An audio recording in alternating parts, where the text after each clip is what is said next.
एक रात को बड़े जोर का तूफान चला। सचिवालय के लॉन में जामुन का एक बड़ा पेड़ गिर गया था। सुबह सुबह जब एक सफाई कर्मचारी वहां सफाई करने के लिए आया तो देखा कि एक आदमी उस जामुन के पेड़ के नीचे दबा पड़ा है और पीड़ा से करहा रहा है।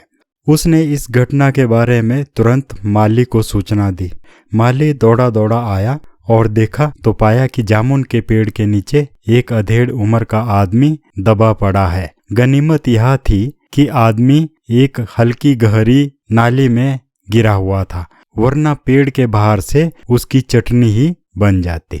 माली दौड़ा दौड़ा सचिवालय के चपरासी के पास गया और उसे जामुन के पेड़ के गिरने और एक आदमी के दबे होने की सूचना दी। चपरासी दौड़ा दौड़ा क्लर्क के पास गया और उसे इस घटना के बारे में सूचना दी। क्लर्क दौड़ा दौड़ा सुपरिंटेंडेंट के पास गया। सुपरिंटेंडेंट दौड़ा दौड़ा बाहर लॉन में मौका एवं वारदात पर आया और हालात का जायजा लिया। मिनटों में ही गिरे हुए दरख्त के नीचे दबे हुए आदमी के इर्द गिर्द लोगों का जमावड़ा इकट्ठा हो गया। जो बाबू लोग दफ्तर को जा रहे थे वे भी तमाशा देखने के लिए वहीं रुक गए। बेचारा जामुन का पेड़ कितना फलदार था, एक क्लर्क बोला। इसकी जामुन कितनी बड़ी बड़ी और रसीली होती थी, दूसरा क्लर्क बोला। मैं तो फलों के मौसम में इसके जामुन झोली में भरकर घर ले जाता था। मेरे बच्चे इसकी जामुनें कितनी खुशी से खाते थे, तीसरे क्लर्क ने लगभग रुआंसा होते हुए कहा। मगर साहब, पहले इस आदमी को पेड़ के नीचे से निकाला जाए। माली ने दबे हुए आदमी की तरफ इशारा किया। हाँ, तुम्हारा कहना सही है, पहले इस आदमी को निकालना चाहिए। सुपरिंटेंडेंट ने हाँ में हाँ मिलाई। पता नहीं जिंदा भी होगा या कहीं मर ही ना गया हो, एक चपरासी ने कहा। पक्का मर गया होगा, इतना भारी तना जिसकी पीठ पर गिरे वो भला कैसे बच सकता है, दूसरा चपरासी बोला। नहीं, मैं जिंदा हूँ, दबे हुए आदमी ने भयंकर पीड़ा से कराहते हुए कहा। जिंदा है? जल्दी से कुछ करो, एक क्लर्क ने सबको सचेत करते हुए कहा। सब लोग अपनी अपनी समझ के अनुसार सलाह देने लगे कि उस दबे हुए आदमी को किस तरह पेड़ के नीचे से बाहर निकालना चाहिए। दरख्त को हटाकर इसे निकाल लेना चाहिए, माली ने मशवरा दिया। बहुत मुश्किल मालूम होता है, एक मोटा चपरासी बोला, जो शक्ल से ही आलसी दिखाई दे रहा था। दरख्त का तना बहुत भारी और वजनी है। अरे क्या मुश्किल है, माली बोला।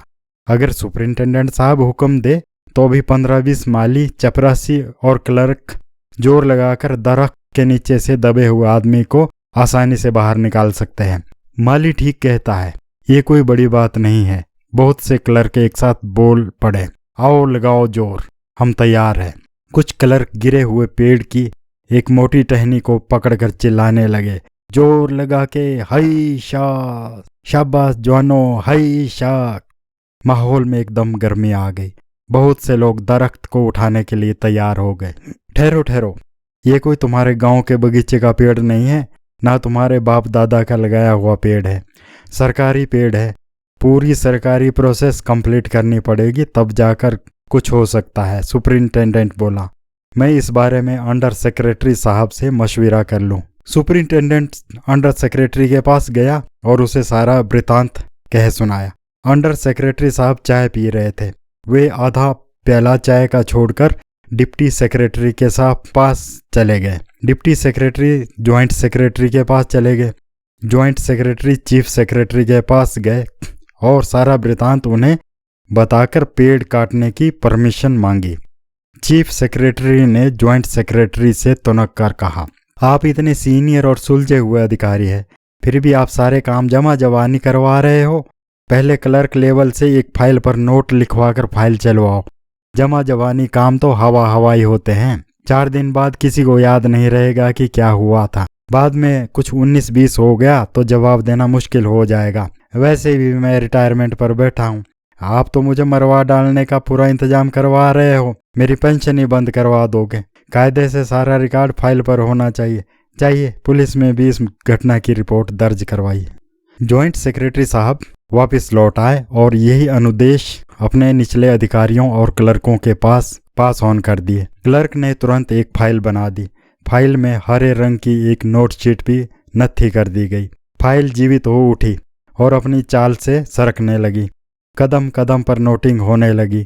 जब तक क्लर्क और साहब लोग फाइल में नोटिंग देने के लिए अपनी कलम घिसते थे, फाइल टेबल पर ऊँघती रहती थी और झपकी लेती रहती थी।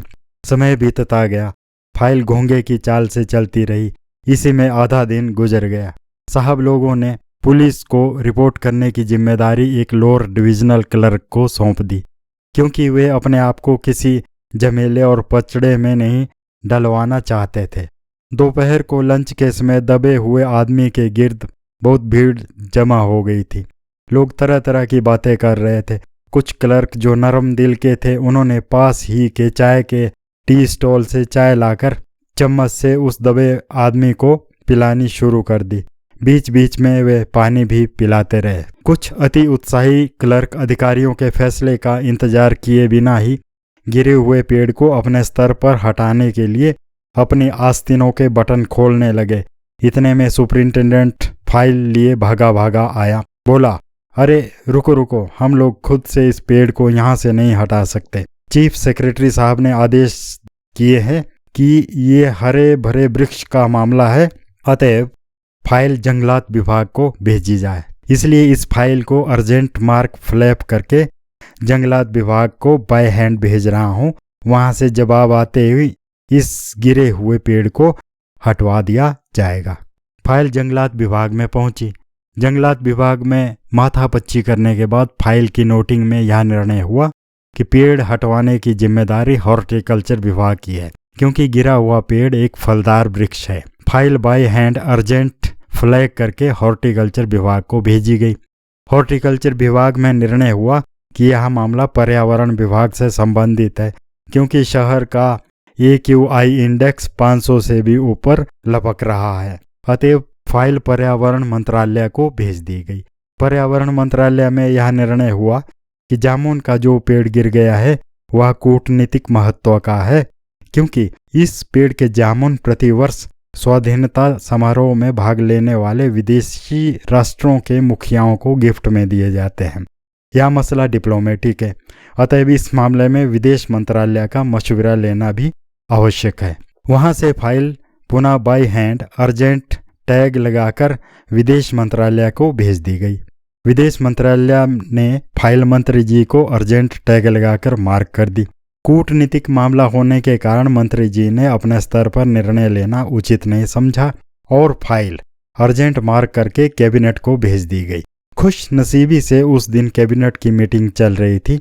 इस मामले को वहां प्राथमिकता के तौर पर निपटाया गया और आदेश दिए गए कि इस देश के एक वरिष्ठ नागरिक की जान का मामला है। पेड़ को जल्दी से पहले काटकर तुरंत उसे बाहर निकाला जाए। यह निर्णय होते होते रात के 11 बज गए थे। इसी बीच रात के 8 बजे को माली ने दबे हुए आदमी को अपने सरकारी क्वार्टर्स से लाकर दाल भात खिलाया और गरम गरम सूप भी चम्मच से पिलाया। हालांकि घटनास्थल के चारों तरफ पुलिस का कड़ा पहरा था कि लोग कहीं कानून व्यवस्था को अपने हाथ में लेकर गिरे हुए पेड़ को स्वयं से काटने और हटाने की कोशिश ना करें। मगर एक भले पुलिस सब इंस्पेक्टर को रहम आ गया और उसने माली को दबे हुए आदमी को खाना खिलाने की इजाज़त दे दी। माली ने दबे हुए आदमी से कहा, तुम्हारी फाइल तेजी से चल रही है, उम्मीद है कि रात तक फैसला हो जाएगा। दबा हुआ आदमी कुछ ना बोला, वह लस्त-पस्त हो चुका था। माली ने पेड़ के तने को गौर से देखकर कहा, भगवान का शुक्र है कि जामुन के पेड़ का तना तुम्हारे कूल्हे पर गिरा और तुम नाले में गिरे। अगर पेड़ कमर पर गिरता तो सीधे रीढ़ की हड्डी 100% टूट जाती। दबा हुआ आदमी फिर भी कुछ ना बोला, सिर्फ कराहता रहा। उसकी हिम्मत अब जवाब दे चुकी थी। माली ने फिर कहा, तुम्हारा यहाँ कोई जान पहचान वाला या परिवार का सदस्य हो तो मुझे उसका अता पता बता सकते हो, मैं उसे खबर देने की भरसक कोशिश करूँगा। कोई नहीं है मेरा, मैं लावारिस हूँ, दबे हुए आदमी ने पीड़ा से कराहते हुए बड़ी मुश्किल से कहा। माली लंबी सांस भरता हुआ अफसोस जाहिर करता हुआ वहां से हट गया। दूसरे दिन संबंधित फाइल विदेश मंत्रालय, पर्यावरण मंत्रालय, हॉर्टिकल्चर विभाग, जंगलात विभाग से होती हुई वापिस सचिवालय में आ गई।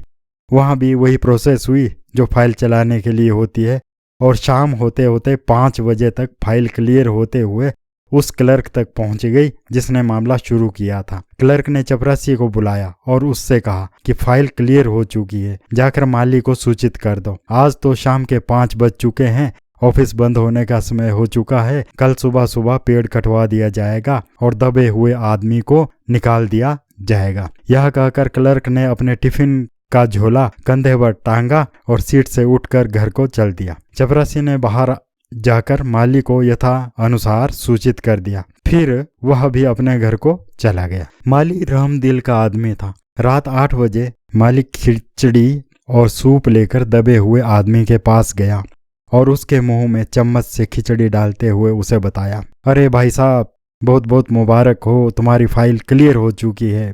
कल सुबह फॉरेस्ट डिपार्टमेंट वाले आकर इस गिरे हुए जामुन के पेड़ को काट देंगे। दबे हुए आदमी की सांसें धीमे धीमे चल रही थी।